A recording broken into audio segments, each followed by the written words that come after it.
Escuchado las plegarias del fundador de la Congregación Israelita del Nuevo Pacto Universal, fundador del partido político PREPAP con su símbolo el pescadito, fundador del gran proyecto de integración sudamericano de fronteras vivas, que fundó 42 comunidades, no solamente en nuestro país, sino también en la hermana República de Bolivia y la hermana República de Colombia. Y en especial es compilador del Decálogo Universal. Cuando hablamos, amigos, de la doctrina de Dios, es tan sencilla, tan hermosa, que en el fondo nos hace ver la parte oscura de nuestro corazón.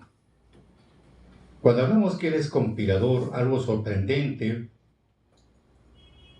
Él apenas con un año de conocimiento de la Escritura, en año 55, conoció la Biblia, gracias a un hermano adventista, que donde él arreglaba zapatos, en su taller le dejaba siempre una bolsita negra con un paquetito negro, hasta que un día le entró la curiosidad qué cosa había en ese paquete y encontró que era una Biblia.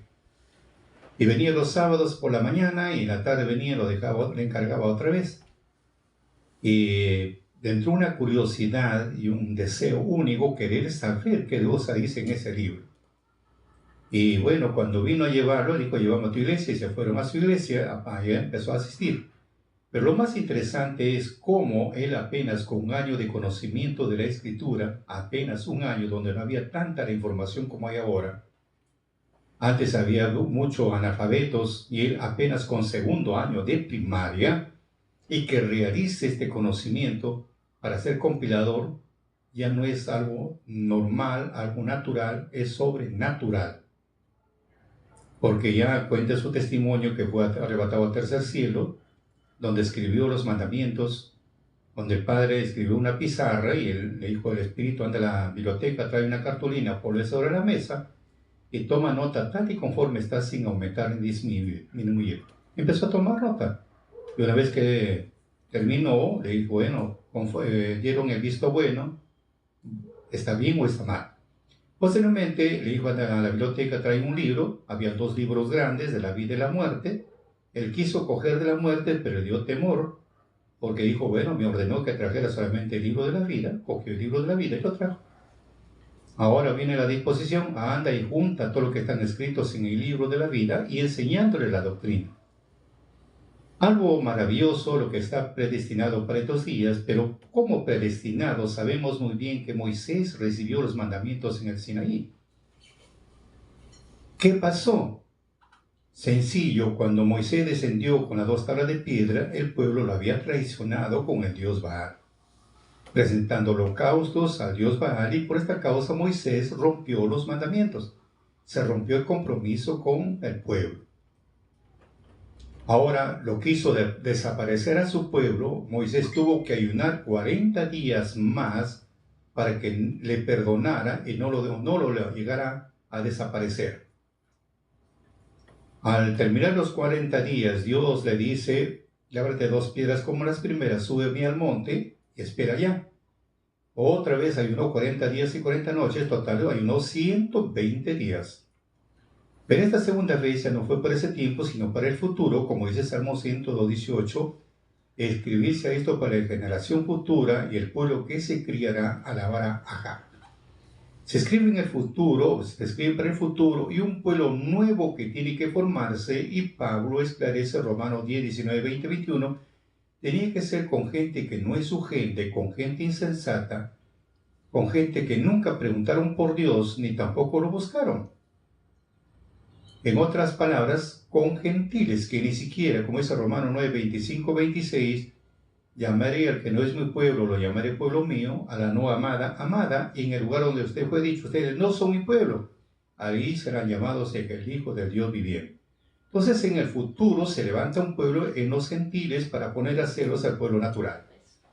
Pero vamos acá, como dice el título, que la doctrina de Dios no tiene propietarios. Nos vamos por ese lado. Como ya le acabo de mencionar, concerniente a lo que es la doctrina, que es prefijado para estos últimos días, como dice en Efesios 1:10, en el cumplimiento de la dispensación de los tiempos. Entonces llega su momento de que tiene que hacer conocer que fue al inverso de lo que se realizó en la primera. En la primera, Dios le dice a su pueblo, Dios le dice a Moisés, saca a mi pueblo de Egipto, lo pones pie del monte. Pues la primera, y como el pueblo no lo recibió, en esta segunda es al inverso. Primero recibe los mandamientos, de postre Moisés recibe los mandamientos y le dice, anda, apunta ahora de uno en uno, dice Isaías, o como dice nuestro maestro, de dos en dos o de uno en uno. Y es a nivel mundial porque todo el pueblo está disperso. Ahora, la pregunta es lo siguiente, que la doctrina de Dios no tiene propietarios. ¿Cómo es eso que no tiene propietarios? Revisando en el libro en el Midrash, Sabiduría del Judaísmo, en la página 149, escrito por el rabino Mejilta de Rabí Ismael, dice lo siguiente: ¿por qué no fue dada la Torá en la tierra de Israel? Fue dada en el desierto, en Sinaí, fuera de las fronteras que serán habitadas en el futuro, para no dar ocasión de protesta a los pueblos del mundo que vendrían y dirían, ya que la Torá fue dada en su tierra, en la tierra de Israel, no hemos aceptarlo. Y otra versión dice lo siguiente: para que no estalle en riña de envidia y superioridad entre las tribus, una diga, en mi territorio fue dada la Torá, el otro reclame, yo soy privilegiado, por eso fue dada en el desierto públicamente fuera de toda propiedad. Ahora, como dice que la Torá no tiene propietarios, fue dado pues el monte Sinaí, donde todo es un desierto, un lugar, como dicen los sabios, un lugar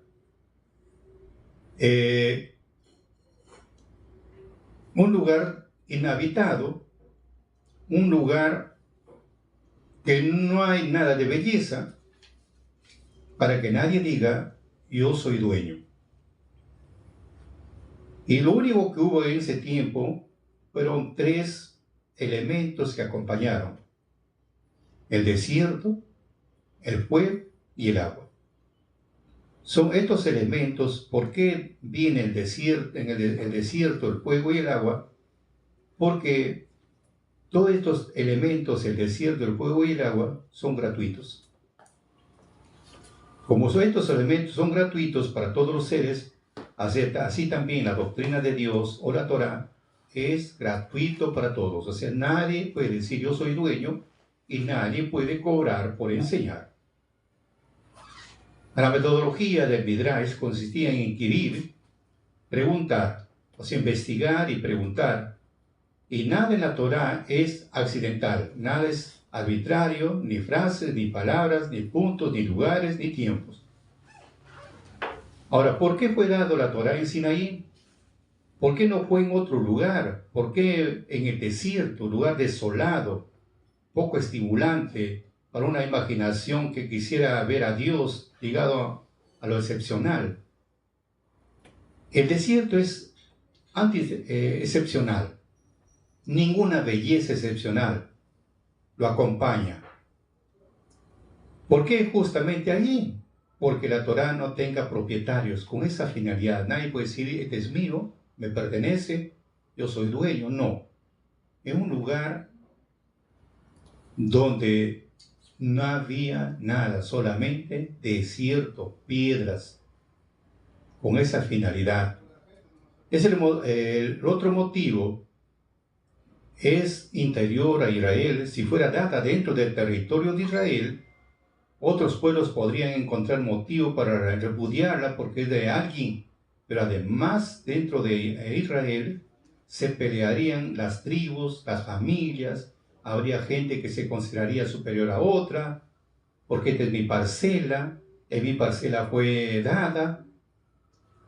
Con esa finalidad fue un lugar neutral para que nadie sea dueño de nada. Sé que la Torá, la doctrina de Dios es sin propietarios, solamente Dios. Finalmente, El Midrash, ¿cómo lo define? Tres elementos que en distintos versículos aluden a la Torá. El desierto, en lo que venimos estudiando, porque de un punto de vista espiritual, desierto es cuando no hay nada de conocimiento, donde no hay nada lo que es de conocimiento de Dios, no hay nada lo que es de su doctrina, es un desierto, pero cuando viene el conocimiento empieza a florecer, ya es diferente. Ahora, encontramos también el fuego, porque está escrito, Deuteronomio 23, 2 y 3, que la ley de Dios vino, es la ley del fuego, vino, es fuego, la ley de Dios es fuego, y empieza a quemar. Pero ¿por qué nos quema? No quema tanto, no vaya a quemar el cuerpo, sino empieza a quemar todo lo que es inservible y lo purifica. En este caso, nuestros errores, nuestras faltas, porque nos hace ver la parte oscura de nuestro corazón. Y el agua, como es en Isaías 55:1, habla del agua, que venir, bebamos agua gratuitamente. Entonces, todos estos elementos, el desierto, el fuego y el agua, son gratuitos, no tienen dueños, son universales. Por eso que la doctrina de Dios es universal.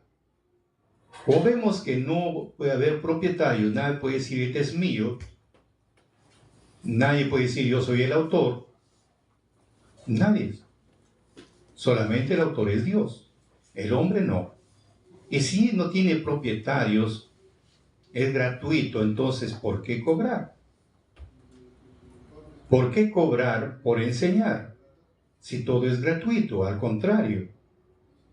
Por eso vemos, revisando el libro sagrado, encontramos a nuestro Mesías cuando recomendó a sus discípulos, Mateo 10, 5, 6, 7 y 8, recomendó lo siguiente.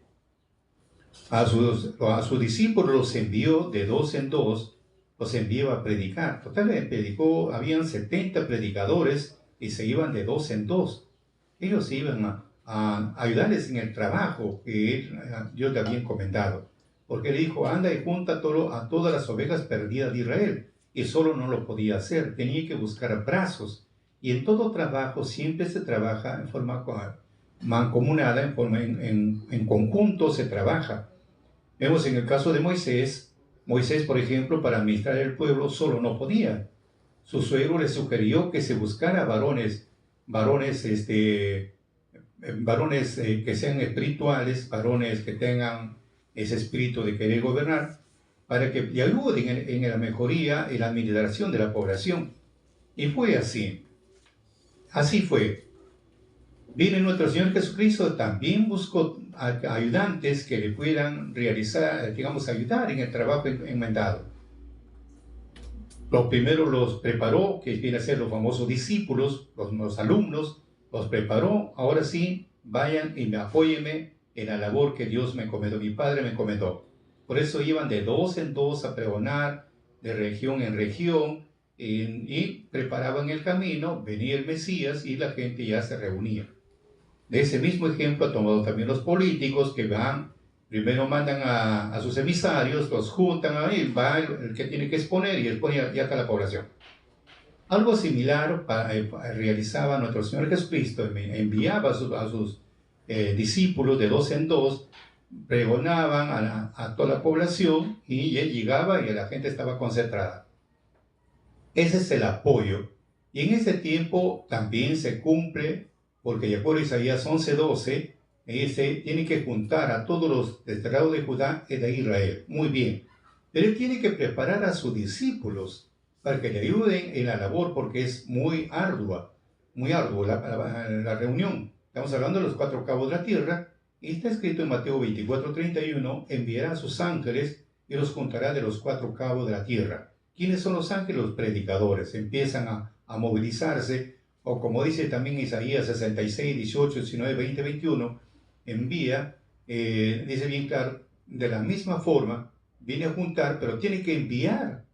Y ellos traerán a sus hermanos como ofrendas para Dios, y de ellos tomarán para sacerdotes y levitas. Eso dice en Isaías. Entonces vemos que todo es un trabajo un trabajo como un engranaje donde todos empiezan a hacer, a difundir la misión para que fue llamado, en este caso, hoy en este tiempo. Pero con un ojo, con una condición, dice acá: a estos 12 envió Jesús, a los cuales dio mandamiento diciendo: por el camino de los gentiles no iréis, y en ciudad de samaritanos no entréis, mas id ante las ovejas perdidas de la casa de Israel. Y yendo y predicar diciendo: el reino de los cielos se ha acercado. Sanad enfermos, limpiad leprosos, resucitad muertos, echad demonios. Y acá viene la parte interesante: de gracia recibiste, da de gracia. Sé que si tú vas a hacer algo que no eres tú, sino el Espíritu que obra a través de ti, porque vemos acá en la Escritura, el que hace todo no es uno, sino el Espíritu que está en nosotros. Vamos a ver lo que dice nuestro Señor Jesucristo, a lo que estamos mencionando. En Mateo, vamos a buscar lo que dice Mateo. Voy a leer en versión latinoamericana. Mateo, capítulo 10, 1. Jesús pues llamó a sus 12 discípulos y les dio poder, quiere decir poder, le dio, digamos, ese poder, le dio el Espíritu, porque hace todo es el Espíritu, para expulsarlos a los demonios, para curar toda clase de enfermedades y dolencias. Ojo, el que cura es el Espíritu, no es de la persona. Mejor esclarecemos un versículo más para estar más contentos y demostrar que es así. Vemos en el caso de nuestro Mesías, un ejemplo. Nuestro Mesías le llevaron a un sordo y mudo, o un endemoniado, sordo y mudo, le llevaron. Y él lo sanó. Pregunta número 1, ¿él lo sanó? Para darnos una idea de a dónde estoy queriendo llegar. Está en Mateo 12, 22 al 28. Le trajeron en ese momento un endemoniado ciego y mudo. Jesús lo sanó. La pregunta es: ¿Jesús lo sanó? De modo que pudo ver y hablar. Con esto todo el pueblo quedó asombrado y preguntaban: ¿no será este el hijo de David? A lo que respondían los fariseos. Ojo que los fariseos no eran cualquier persona, eran personas versadas en la Torá, hombres muy dedicados a la lectura, a la investigación, al análisis, eran muy versados. Los fariseos eran, pues, digamos, del pueblo.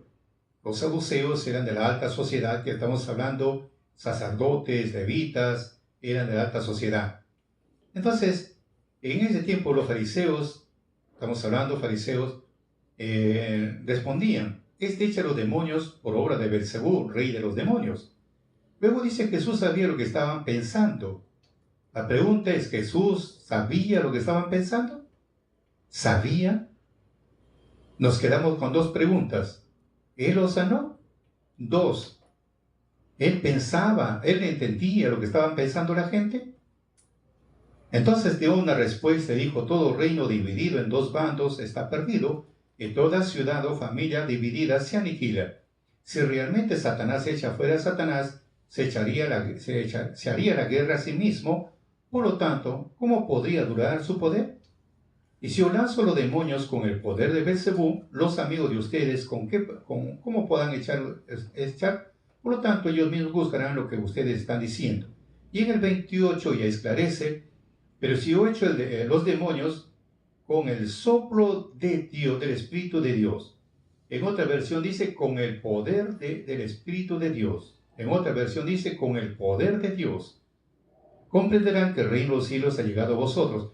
Entonces encontramos acá que Jesús no sanó. Tampoco entendía el pensamiento de la gente. Entonces, ¿qué es? ¿Quién sanó y quién?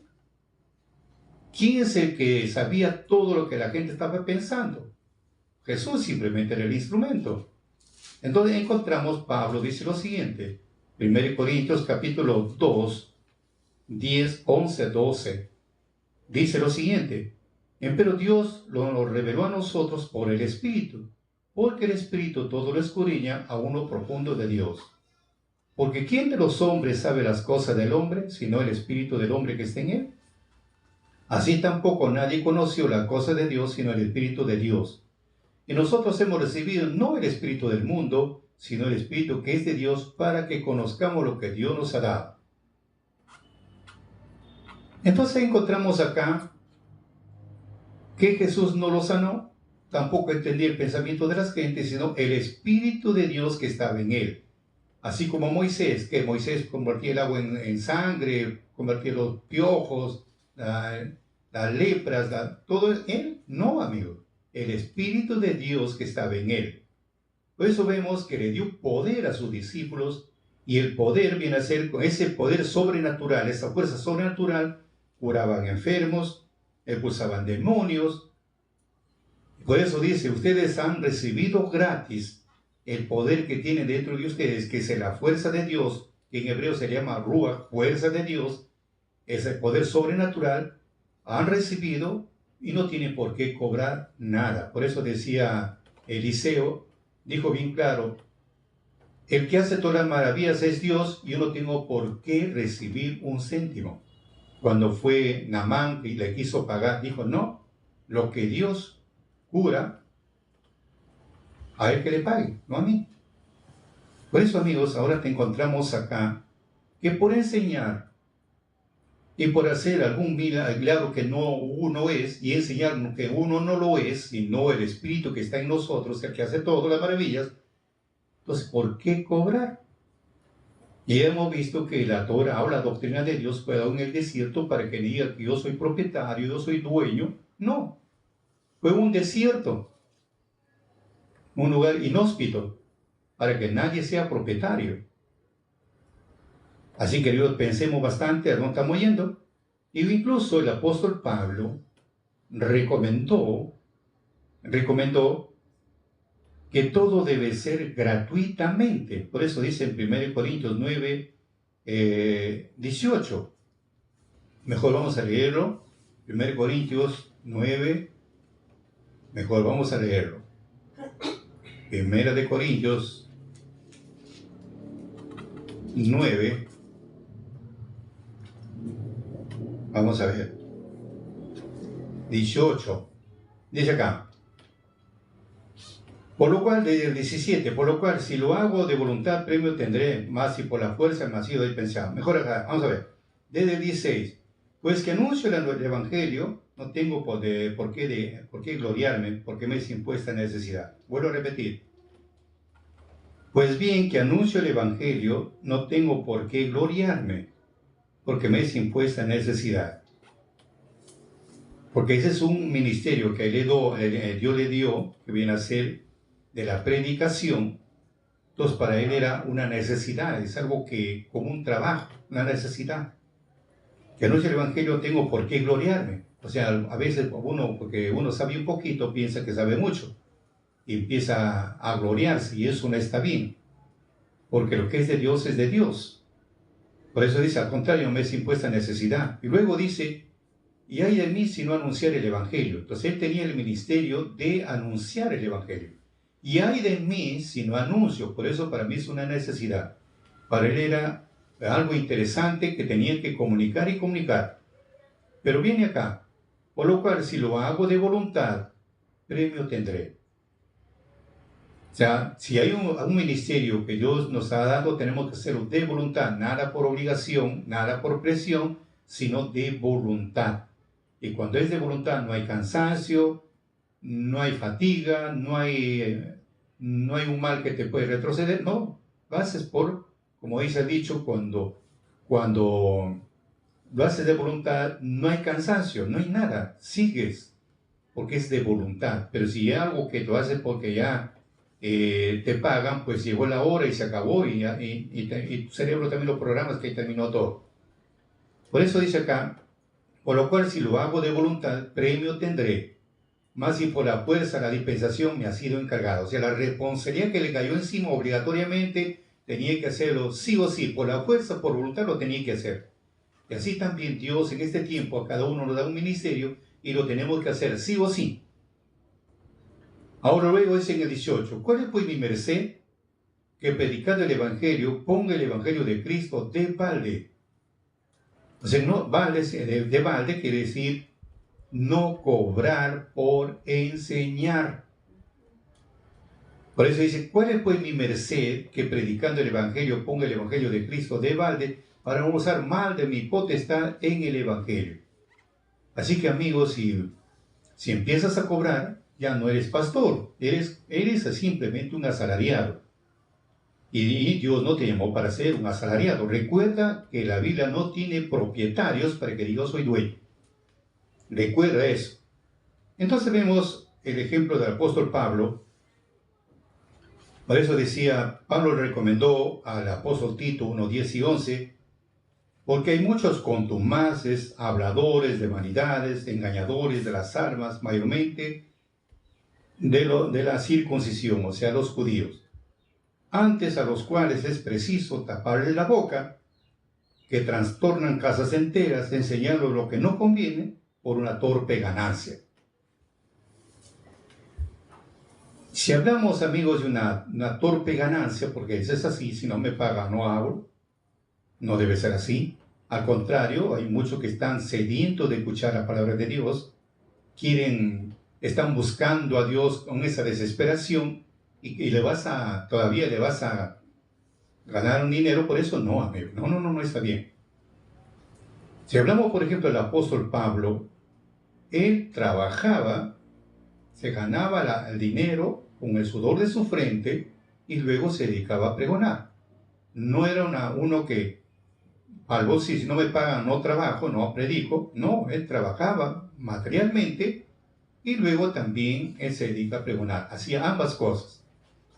Por eso dice Pablo en Romanos 10, 2, 3, 4, hablan, dice, hallando a un judío llamado Aquila y su mujer Priscila, hacía poco que había venido de Italia, porque cuando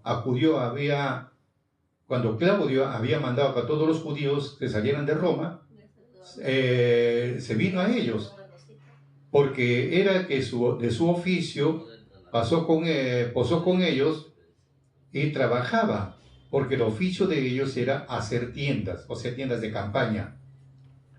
Y luego disputaba en las sinagogas, que es en las iglesias donde los judíos se reunían los días sábados, y disputaba en la sinagoga todos los sábados y persuadía a judíos y griegos.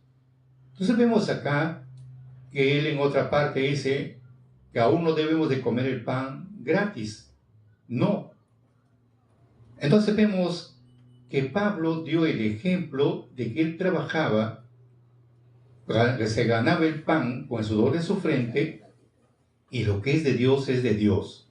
Se dedicaba a hacer ambas cosas, como ahora muchos hermanos, yo los admiro, trabajan y se dedican a predicar, trabajan y se dedican a predicar. Lo felicito. No se dedican a predicar y a cobrar, no.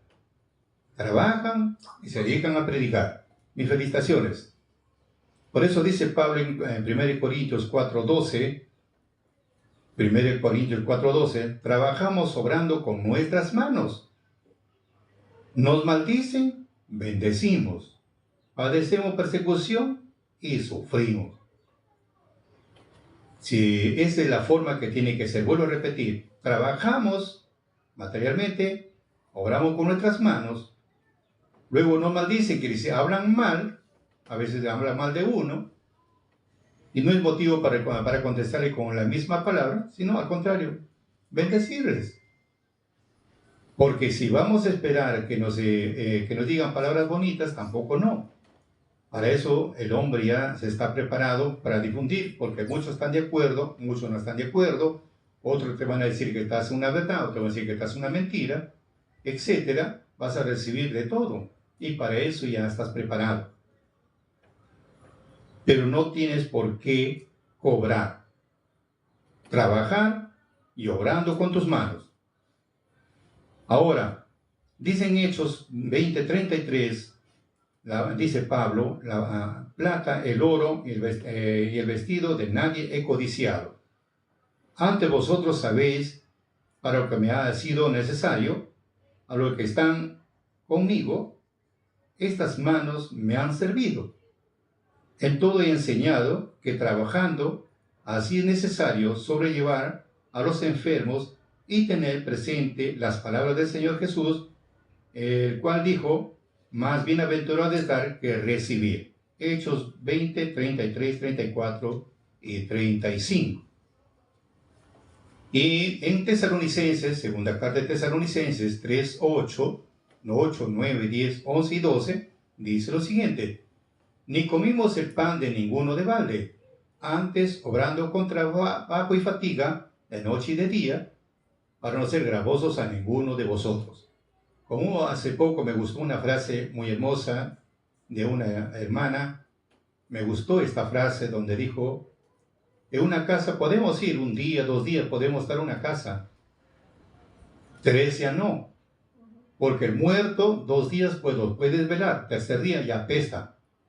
Buena frase, me gustó, me encantó y lo transmito a ustedes. El muerto 3 días apesta y cada uno puede estar en una casa 1 día, 2 días, 3 ya no. Entonces, por eso que Pablo, él recomienda que él trabajaba de noche y de día y también se dedicaba a pregonar. Ambas cosas, para no ser gravosos a ninguno. Por eso vuelvo a repetir, ni comimos el pan de ninguno de balde. O sea, nada, ni ninguno siempre pagaba. Antes, obrando con trabajo y fatiga de noche y de día, por no ser gravosos a ninguno de vosotros. No porque tuviéramos un techado, sino por darnos en nosotros no porque no tuviéramos potestad, sino por darnos en nosotros un techado para que no os imitéis. O sea, pues con un ejemplo cómo se tiene que llevar a cabo. Porque estando aún con vosotros os denunciamos esto, que si alguno no quisiere trabajar, tampoco coma. Porque oímos que algunos andan entre vosotros fuera de orden, no trabajando en nada, sino ocupados en curiosear. Y a los tales requerimos y rogamos por nuestro Señor Jesucristo, que trabajando con reposo coman su pan. Si hablamos de reposo, viene a ser con descanso. ¿Qué hacemos por realizar todo este trabajo? Claro, por una parte, bueno, no, pero en realidad lo que Dios quiere es, ahí se cumple lo que dijo Mateo 7:21, cuando dice bien claro en 7:21, no va a llegar el momento, no va a decir, apartados de mí, obradores de iniquidad, no los conozco, porque en tu nombre hemos hecho tal cosa, en tu nombre hemos hecho tal cosa, en tu nombre hemos hecho tal cosa. Hemos hecho, pero como has adquirido un salario, entonces no has hecho nada. Y la hora de la hora ya te has pagado. Que quieras obtener la gloria, ya no, ya lo perdiste. Es como un médico terrenal. A un médico terrenal le pagas, a las finales y te dio una buena receta, buenas horas, y por último ni te acuerdas de él. Pero si te hizo un trabajo que no te cobró nada, siempre vas a tener en tu mente que te hizo un gran servicio. Aún dice Romanos 4:4 que debe ser toda obra debe ser por deuda, mas no por salario. Entonces, queridos amigos, ¿cuánto tenemos que ver? Y por hacer estas cosas también hay una condenación. No vayan a pensar que no quedamos libres. Al contrario. En Miqueas 3:5 dice lo siguiente: así ha dicho Jehová acerca de los profetas que hacen errar a mi pueblo, que muerden con sus dientes y claman paz. Y al que no les diere que coman, aplazan contra él batalla.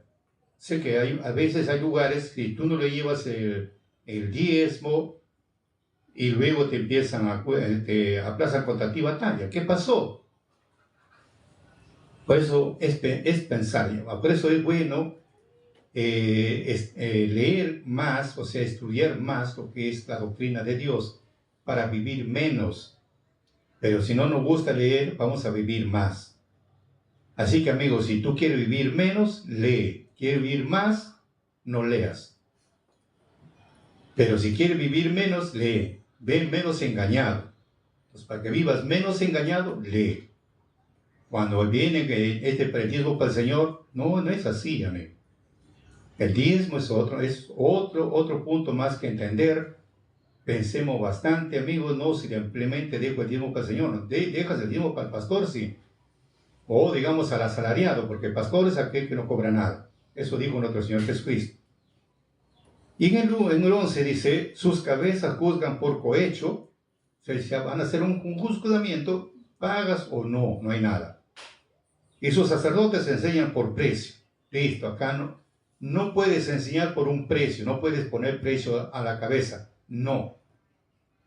Y sus profetas adivinan por dinero. A veces viene un momento, adivinan por dinero, que dice, a veces me pueden meditar esto, ya le pagan, eso no está bien. Luego dice, no está Jehová entre nosotros, no vendrá mal sobre nosotros. Todavía nos dicen así, esto no viene mal, no te preocupes. No, amigos. Esta es una condenación donde nos estamos metiendo. Por eso dice en Ezequiel 34:2, Hijo del hombre, profetiza contra los pastores de Israel. Y acá se va contra los pastores de Israel. Profetiza, diles a los pastores, así ha dicho Jehová, ay de los pastores de Israel, que se pacientan a sí mismos.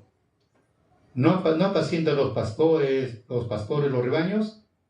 Este es otro dolor de cabeza para muchos que son pastores de Israel. Solo se apacientan, que si solo se educan, se preparan. ¿Y la hermandad cómo queda? ¿Cómo queda la hermandad? Tenemos que pensar bastante. Por eso, hay de los pastores de Israel que se apacientan a sí mismos. ¿No apacientan los pastores los rebaños? Coméis la leche y os vestís de la lana. Coméis la leche y os vestís de la lana. La gruesa la degolláis y no apacentáis las ovejas. Si tiene plata, pues como dice, a la gruesa lo degüella. Y si tiene dinero, cuanto más están pegados ahí, ¿por qué no se apegan al más pobre? Por eso, amigos, comen la leche y se visten de la lana. Y eso es una condenación delante de los ojos de Dios. No está bien. Claro, recibes tu dinero, pero pierdes también, como dice el dicho, pierdes soga y cabra, pierdes el reino para hacer esto. Porque la hora que te vas no llevas nada, amigo, no llevas nada. Desnudo has venido a este mundo, desnudo te vas. Si es que tienes suerte, te llevan un cajón. Si es que tienes suerte. Luego dice en Isaías 56:11, esos perros ansiosos no conocen hartura, o sea que ven, más quieren y más quieren. Y los mismos pastores no supieron entender. Todos ellos miran a sus caminos y cada uno a su provecho, cada uno por su cabo. Entonces, queridos amigos, llegó el momento de hacer un cambio. Estamos hablando acá, lo que Dios exhorta a través de su libro sagrado, son a los responsables de cada iglesia, los pastores. Por eso dice, no supieron entender. Acá un punto no supieron entender. Si hablamos del pastor, es como una madre. La madre entiende, si tiene 8 o 6 hijos, los entiende a sus hijos, sus gustos y también sus caprichos, sabe a cada uno de sus hijos y aprende a sobrellevar a cada uno de sus hijos. Pero acá a veces hay pastores que no saben entender a sus feligreses. No lo saben entender. Y a veces, si uno de ellos le gusta el cariño, le dan látigo. Y al que le deben dar látigo, le dan cariño. Entonces, no, por eso no supieron entender. Y lo más triste es que cada uno dice, miran sus caminos, como decía nuestro maestro, cada uno por su cabo, cada uno por sus quehaceres, y la obra de Dios abandonada. Luego dice, cada uno a su provecho, cada uno por su cabo. Listo. Y 1 Pedro 5:2 recomienda apacentar la grey de Dios que está entre vosotros, teniendo cuidado de ella, no por fuerza, sino voluntariamente, no por ganancia deshonesta, sino de un ánimo pronto. Por eso, mis amigos, tenemos que hacer un giro en nuestra vida. Eddie.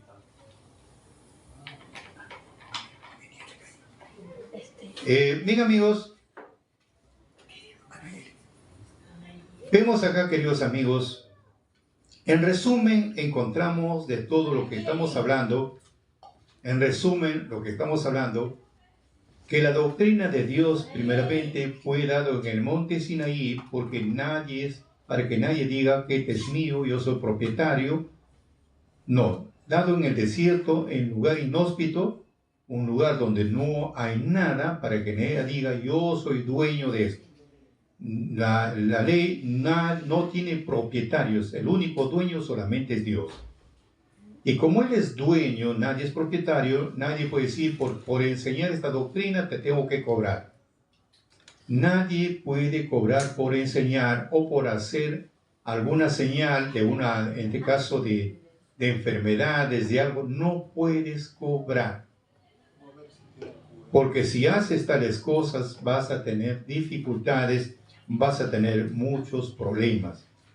Eso es lo que recomienda acá, hemos visto, Miqueas 3:5, hemos visto, aquellos que les gusta errar a su pueblo, aquellos que le muerden los dientes, aquellos que claman paz, y aplagan contra ellas batalla. Los amigos tienen que evitar todas esas cosas. Así que amigo, evitemos, dejemos de juzgar por cohecho, dejemos de enseñar por precio, como dice en Miqueas, y adivinar por dinero. Y no vamos a decir, no, Dios está con nosotros. No, amigo, Dios no, donde está en lo malo, Él no está presente.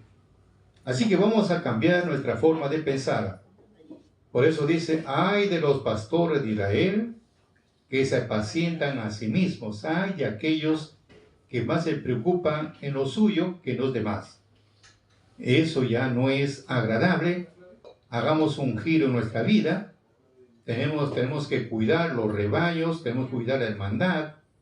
Eso es lo que Dios recomienda, sin alimentarse de la leche, del vestido de lana, y a la más gorda, buscar que degollarla. Tenemos que hacer un giro.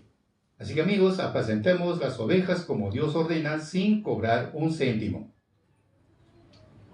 Y busquemos que entender a nuestros hermanos, entender a la feligresía, entenderlos y cómo crecer, como decía nuestro maestro. Si pasa algo con las ovejas, el pastor es el responsable y él tiene que rendir cuentas por las ovejas cuando se han descarrilado. Ahora, ¿cuál sería el proceder en caso de una oveja que se descarriló? A eso viene el amor fraternal. El amor fraternal, ¿en qué consiste? Como dice el apóstol Pedro, el amor fraternal consiste de que debe presentar una ofrenda por tu hermano que ya no está, o una ofrenda por tu hermano que se ha debilitado. Así, queridos amigos, esta es la forma de mejorar nuestra conducta en nuestros días, presentando la grey de Dios, ¿no? Teniendo cuidado por ella, no a la fuerza, sino voluntariamente, no por ganancia deshonesta, sino de un ánimo pronto. Bien, amigos, para mayor información, síguenos en nuestra cuenta de Santos Salazar Silva, en la cuenta de Vicky Pérez Medina, Facebook, Instagram, TikTok y YouTube, y comparte con tus amistades para llegar a más aliento de la palabra de Dios.